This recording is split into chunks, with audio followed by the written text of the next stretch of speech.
guys, gusto nyo pala mag-car wash bento budget meal lang guys. Ito guys, portable washer lang guys. Tuturo ko kayo kung paano guys.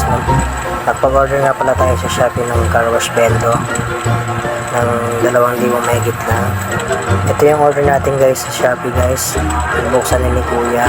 Order ko lang sa Shopee guys ng 2,000 lang guys. Sobrang mura lang guys. Kung gusto mo lang mag-umpisa mag-car wash bento, na naman masama kung susubukan, di ba? Kapag may budget ka na, bumili ka na ng belt type. Ito bali, dito muna ako nag-umpisa sa maliit na pressure washer kasi medyo wala pa tayong budget. Yan guys, susubukan na muna natin. Na naman masama kung susubukan. Yan guys, binusan na wala ni Kuya. Super legit naman yung seller. Yan guys, tuwang-tuwa ako dyan guys kasi sobrang ganda niya.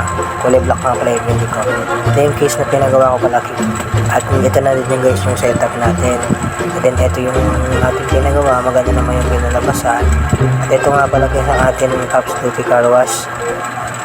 Yan guys, marami nagka-car wash dito guys. Maganda naman yung kinalabasan ng ating pressure washer. Thank you for watching.